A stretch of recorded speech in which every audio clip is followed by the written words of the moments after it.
우리 앞뒤자로 인사하겠습니다. 교회를 아름답게 세워갑시다. 엘리스터 맥그레스라는 분이 이 구약도 십자가로 해석하라라는 말을 했습니다. 신약은 물론이고 구약까지도 포함해서 모든 성경을 예수님과 구원의 관점으로 해석해야 한다라고 말한 것입니다. 무슨 말입니까? 이 원래 성경은 예수 그리스도에 대한 기록이라는 것입니다. 그거에 대한 증거가 요한복음 5장 39절에 있습니다. 같이 읽어보겠습니다. 시작. 너희가 성경에서 영생을 얻는 줄 생각하고 성경을 연구하거니와 이 성경이 곧 내게 대하여 증언하는 것이다.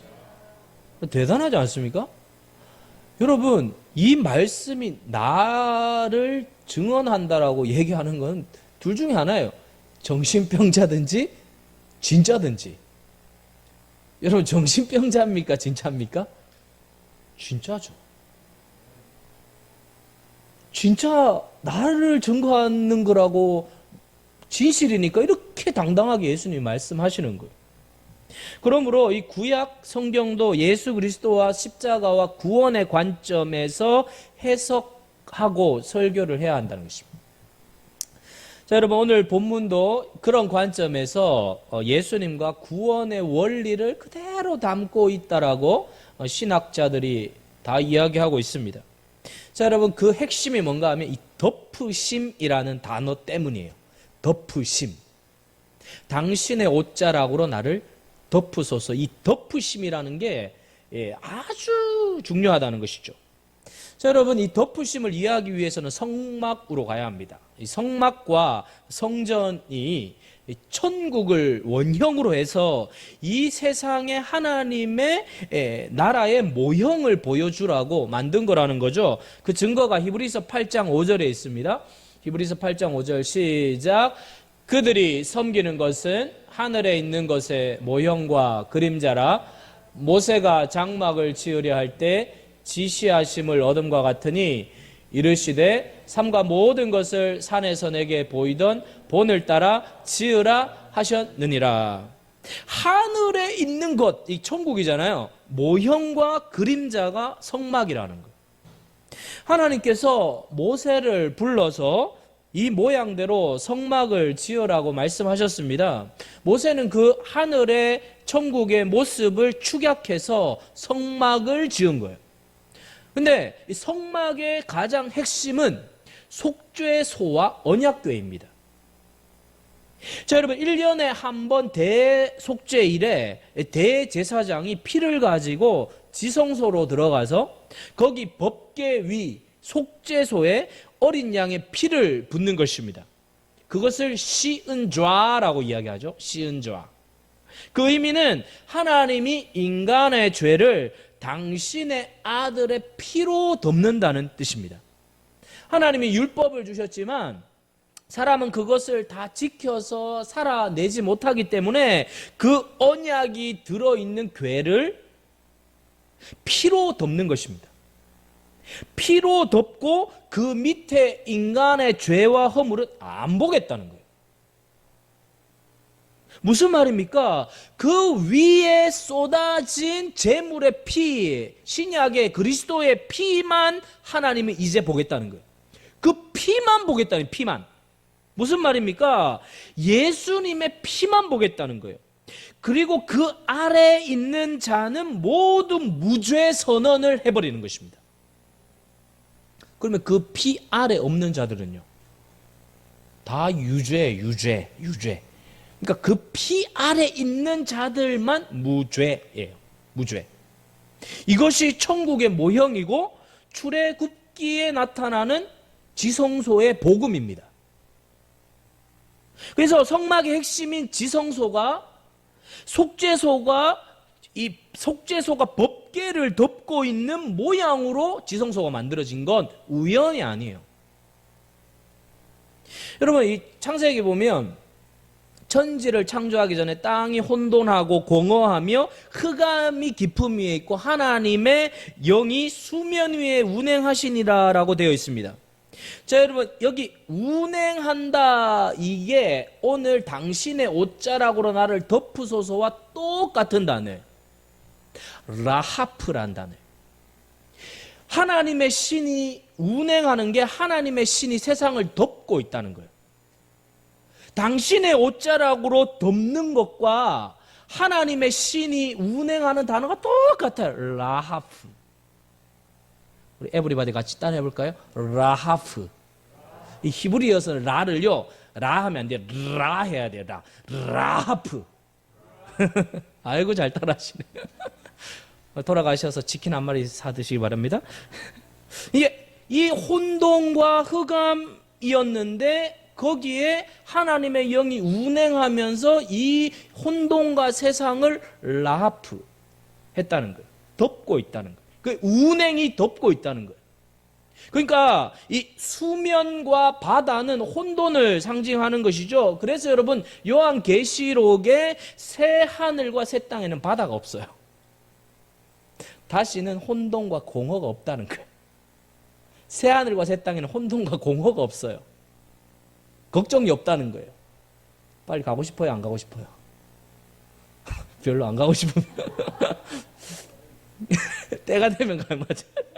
이렇게 고민이 없고요, 혼돈이 없어요. 근데 이 운행이 라프고 이게 어떤 모양인가 하면 암탉이 달걀을 품고 있는 이 품는 모습이라는 것입니다. 이렇게 품고 있는 거예요. 자, 여러분, 이 품으면서 덮는다는 것이죠. 그게 창세기에서는 운행이라고 쓰여져 있고 이것이 룻기에서는 덮는다로 돼요. 이 덮는다는 게 굉장히 중요한 단어예요. 그러므로 여러분, 이 라프 창세기 1장 2절부터 성경은 무엇을 이야기하는가 하면 구원의 도리를 이야기하는 거예요. 그러니까 교회의 성경의 핵심은 축복의 도리가 아니고 구원의 도리예요. 순서가 바뀌면요, 타락해요. 여러분, 교회가 순서를 바꿔놓았어요. 축복의 도리만 가르쳐? 축복의 도리. 성경은요, 순서가 구원의 도리예요. 구원의 도리를 가르치는 책입니다. 구원의 도리를 붙들라는 것이에요. 혼돈과 저주와 흑암과 그 카오스의 상태에서 하나님의 라하프를 통하여 구원받는다는 거예요. 여러분, 이게 이 라하프가 어디에 또 나오는 거예요? 신명기에 나와요. 이 신명기 어디에 나오는가 하면 신명기 32장에 나옵니다. 같이 읽어보겠습니다. 시작. 마치 독수리가 자기의 보금자리를 어지럽게 하며 자기의 새끼 위에 너풀거리며 그의 날개를 펴서 새끼를 받으며 그의 날개 위에 그것을 엎는 것 같이 여호와께서 홀로 그를 인도하셨고 그와 함께한 다른 신이 없었도다. 자, 여러분, 독수리가 너풀거린다, 이스라엘 백성들 위에 너풀거린다, 이 단어가 라하프예요. 하나님께서 독수리가 되어서 이스라엘 백성들 위해서 라하프, 너풀거리니까 그들이 인도함을 받았다는 거예요. 하나님께서 위에서 하나님의 백성들을 덮고 있다는 거예요. 그러니까 하나님께서 덮으니까 그들이 출애굽할 수 있었고 광야를 이길 수 있었고 그들이 가나안에 들어갈 수 있었다는 거예요. 하나님이 덮고 있다는 거예요. 혼돈과 공허와 흑암인 이스라엘 위에 하나님의 신이 너풀거리는데 마치 독수리가 자기 새끼 위에 너풀거리 라프 덮고 있는 것처럼 그렇게 그들을 이끌었다는 거예요.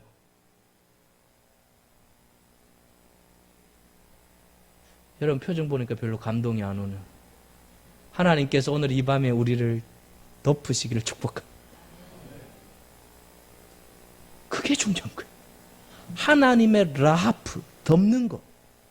근데 여러분, 재밌는 게 이스라엘 백성들을 황무지에서 그들을 이끌었다고 하는데 이 황무지가 무슨 단어인가 하면 토후라는 단어예요. 근데 창세기 1장 2절에 혼돈이라는 단어가 토후라는 거예요.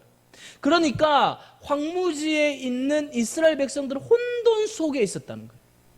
혼돈 속에 있었는데 그 창세기 1장 2절이 신명기 32장으로 오면서 그것이 그대로 재현되고 있는 거예요. 여러분, 광야에서 그들은 혼돈 가운데 있는 거예요. 혼돈 가운데 있는 그들이 회복되고 그들이 살아나고 그들이 변화되고 그들이 일어날 수 있는 유일한 방법은 하나님께서 그들을 덮어주시는 거예요. 그러면 회복이 된다. 저는 우리 교회를 하나님께서 라하프 하시기를 축복합니다. 하나님이 덮어주시는 거예요. 하나님이 덮어주시는 거예요. 근데 여러분, 이 덮으심의 핵심이 뭐냐? 그게 뭔가 하면 루하흐라는 거예요. 루하흐가 뭐예요? 성령이에요. 하나님의 신이 운행했다. 이 하나님의 신이 루아흐예요. 하나님의 신, 성령이 덮으셨다는 거예요. 여러분, 너무 재밌습니다.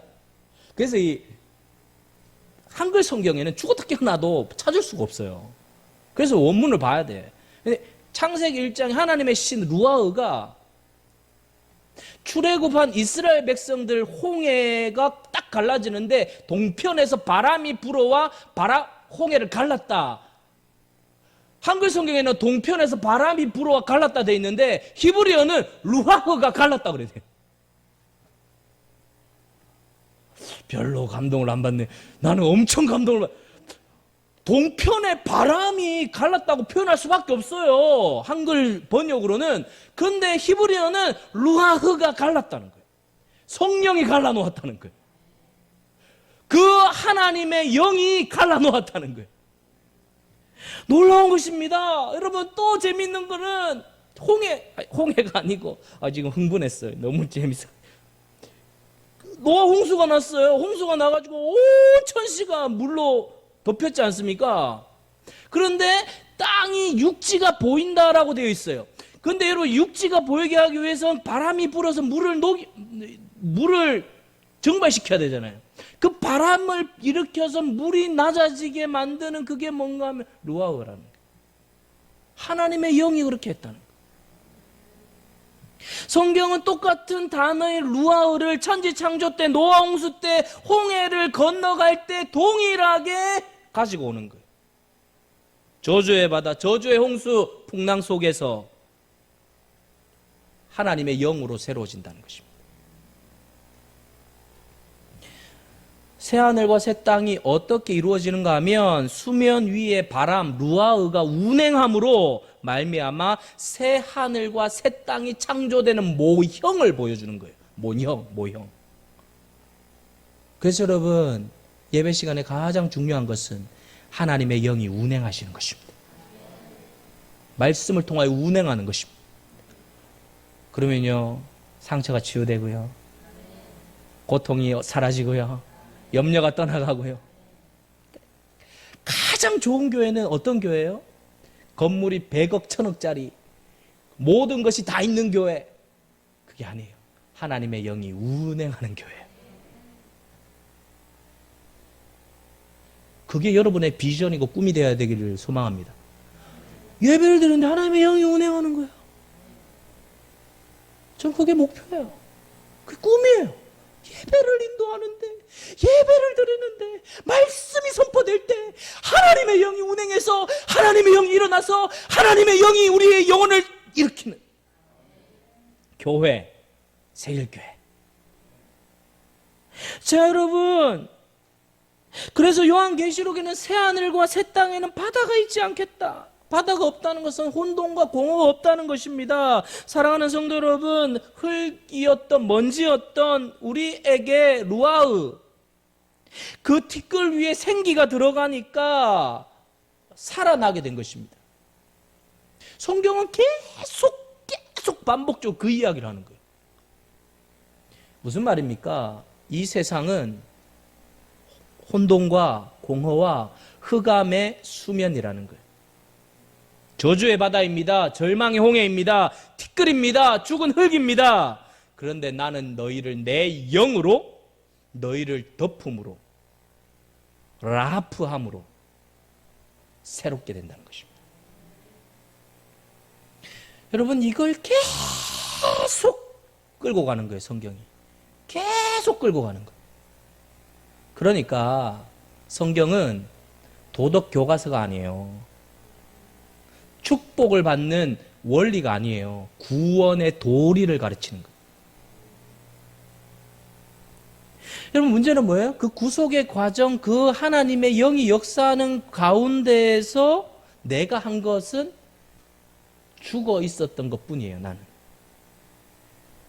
허물과 죄로 죽었던, 그래요. 완료예요. 허물과 죄로 완전히 죽었던, 내가 한 건 죽어 있는 거예요.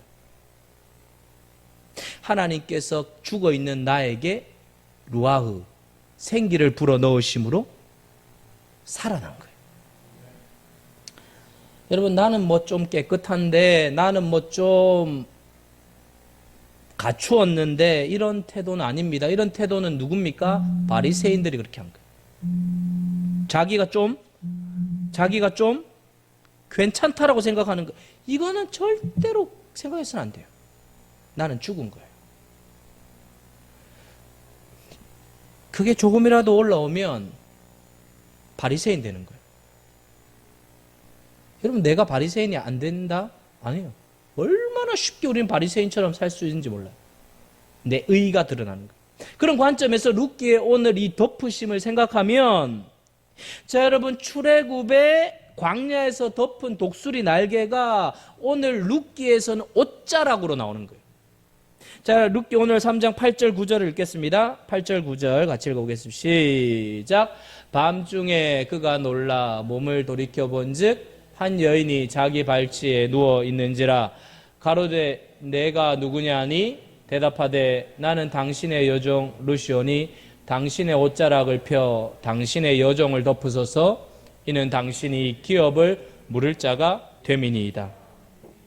창세기에서는 하나님의 신이 수면 위를 덮었고, 출애굽기에는 속죄소가 법궤를 덮었고, 신명기 32장에서는 독수리 날개가 이스라엘 백성들을 덮었고, 룻기에서는 보아스가 룻을 덮었습니다. 모든 단어가 라프, 동일한 단어예요. 똑같은 단어예요. 여러분, 자기의 옷자락으로 덮는다는 것은 혼인을 의미하는 것입니다. 그래서 룻이 지금 보아스에게 당신의 옷자락으로 나를 덮으소서 하는 것은 청원하는 거예요. 룻이 밤에 추워가지고 지금 덮어달라는 이야기가 아닙니다. 거지가 된 룻이 그 땅의 지주인 보아스와 결혼해서 보아스의 삶에 연합해서 보아스의 위치로 올라가게 되는 구원과 복음의 이야기가 룻기예요. 이것은 신랑이신 하나님께서 신부인 교회를 당신의 구원으로 덮는 것을 의미합니다. 여러분, 옷자락과 독수리의 날개도 동일한 단어입니다. 카나프라는 동일한 단어예요. 카나프가 라프로, 카나프가 옷자락이 라프로 덮여지면 살아난다는 것입니다. 무슨 말입니까? 옷자락으로 덮든지 룻기, 바람으로 덮든지 창세기, 독수리 날개로 덮든지 신명기, 속죄소로 덮든지 출애굽기, 다 라프 덮으면 산다는 거예요. 다 덮이면 산다는 거예요. 덮이면 회복된다는 거예요. 덮어 주옵소서. 이 마음으로 신앙생활 하는 거예요. 룻기의 표현은 당신의 옷자락으로 나를 덮으소서.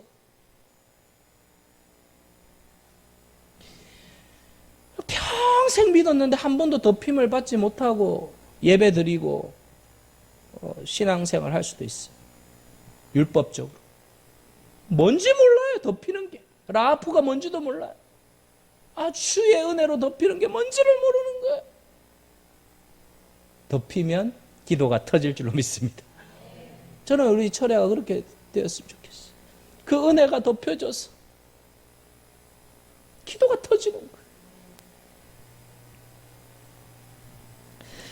사랑하는 성도 여러분, 바닥난 인생이 지주, 보아스가 덮어야 연합이 됩니다. 그러니까 내가 죽은 흙이고 티끌이고 먼지라는 것을 깨달아야 성도라는 거예요. 내가 뭐 좀 괜찮은데, 내가 좀 뭐 잘났는데 이러면 시작도 못한 것입니다. 나는 죽은 흙이에요. 먼지에 티끌이 아무것도 아니에요. 그래서 이걸 절절히 깨달은 자가 누구예요? 사도 바울이에요. 그래서 사도 바울이 자기를 뭐라고 이야기합니까? 파울루스라고 그래요. 가장 작은 자다라고 얘기해요. 파울루스. 사도 바울이 작은 자입니까? 대단한 사람 아니에요? 근데 스스로 나는 아멘 할 때까지 가장 작은 자라. 이게 신앙생활 시작이라는 거예요. 그러니까 여러분, 그러니까 우리 세길교회는 하나님의 은혜로 라프 돼야 돼요. 덮여야 돼요. 그래야 교만해지지 않고 겸손해지고 파울루스 되는 거예요. 나는 가장 작은 자입니다. 나는 가장 작은 자입니다. 나는 하나님이 아니면 소망이 없습니다. 나는 하나님이 아니면 살아갈 수 없습니다. 나는 가장 연약하고 가장 작은 자입니다. 나는 하나님의 은혜가 덮이지 않으면 아무것도 할 수 없습니다. 주여 나를 불쌍히 여겨 주옵소서. 이게 신앙이에요. 막 쭉쭉 나가는 거예요. 그때부터 쭉쭉 나가는 거예요. 막 그전에는 막 죽어라. 저는요 그 생각만 하면요, 우리 어릴 때요, 요즘 뭐 애들 자전거는 너무 좋아가지고 막 어릴 때, 제가 어릴 때 자전거 없어가지고 앞에 녹 다 쓸고 있잖아요. 막 기아 자전거 어디 있어요? 바람도 막 빠지고. 근데 저희 동네에 이런 오르막길이 있었어요. 거짓말 조금 못해가지고 이런 오르막. 한여름에 그거 내가 막 올라간 그 기억이 있어요. 지금도 그 얘기만 하면 지금 땀이 흘러. 얼마나 땀을 흘렸으면. 너는 좋은 시대 사는 줄 알아. 근데 신앙생활을 이렇게 할 수 있어요. 덮이지 않으면. 여기서 결판 납니다. 라프 해야 돼요. 하나님. 주님 덮어주십시오. 제발 덮어주십시오.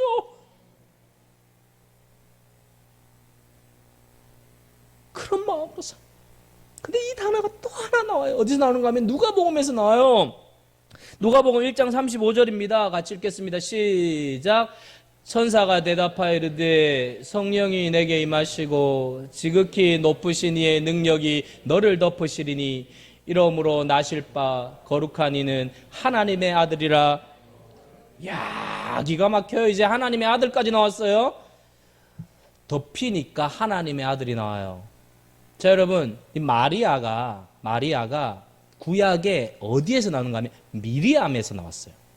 이 미리암이 무슨 뜻인가 하면 반역자, 고통의 바다란 뜻이에요. 이 반역자에게 덮이니까 하나님의 아들이 태어납니다. 반응이 전혀 없네요. 오늘 지금 좀 까무러져야 돼요. 반역자에게 라프하니까 하나님의 아들이 태어났어요. 예수 그리스도가 태어났어요. 지극히 높으신 하나님의 아들이 태어났어요. 우리에게 하나님의 은혜가 덮이면 작은 예수가 될 줄로 믿습니다. 작은 예수가 되는 거예요. 나 같은 죄인 반역자가 살 수 있는 유일한 방법은 하나님의 영에 덮이는 것입니다. 그외 소망이 없어요. 여러분이 애를 쓰고 노력을 하고 힘을 다해도 안 되는 건 안 돼요. 근데 덮이면 자연스럽게 되게 돼 있어요.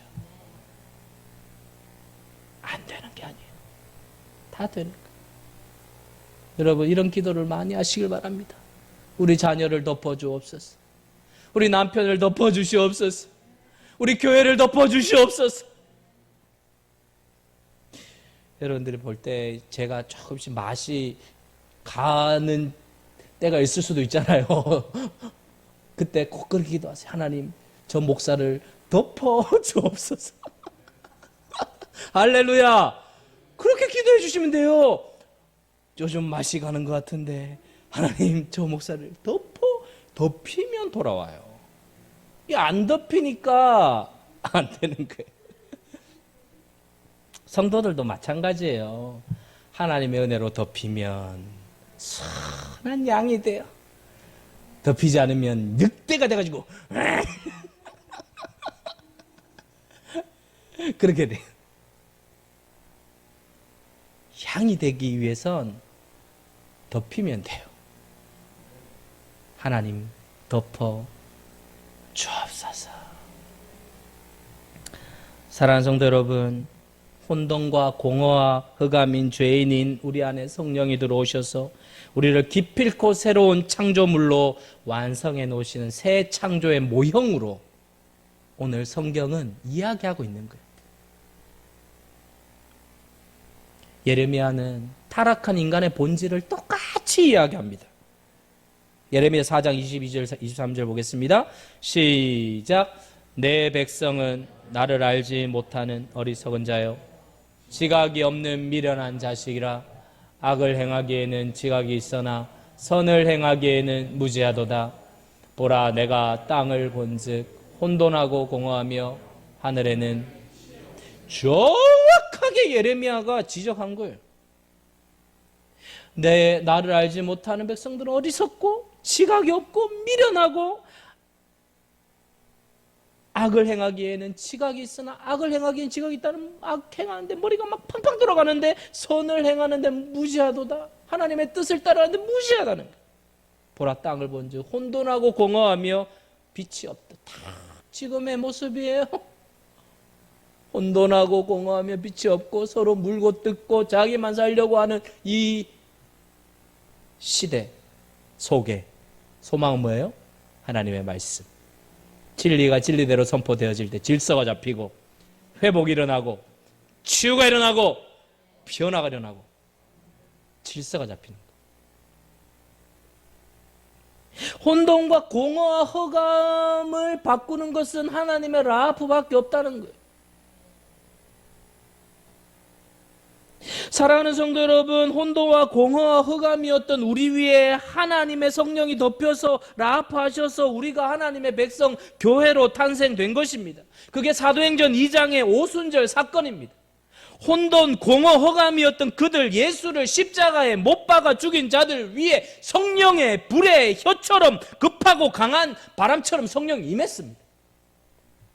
거기에 혼돈과 공허와 흑암으로 죽어야 할 자들이 교회로 새롭게 창조되었습니다. 그렇다면 성경 전체가 말하는 예수님의 십자가의 복음을 바로 이해한 성도들의 자인식은 무엇이냐? 나는 혼돈이며 공허며 흑암이구나. 나는 죽을 흑일구나. 그런데 하나님이 나를 은혜와 긍휼로 덮으셔서 라프하셔서 내가 살아났구나. 새로운 피조물이 되었구나. 사랑하는 성도 여러분, 혼돈과 공허와 흑암은 절대 하나님의 창조사역에 기여할 수 없습니다. 그냥 불가항력적인 하나님의 은혜 앞에 작은 자, 죽은 자로 서 있을 뿐입니다. 근데 여러분, 가끔씩 우리 주변에 나 잘났다는 사람들이 있어요. 그러한 자들이 하나님의 열심, 긍휼, 은혜를 깨닫고 나의 무력함, 불가능함을 자각하여 하나님 앞에 항복하는 것이 신앙의 핵심입니다.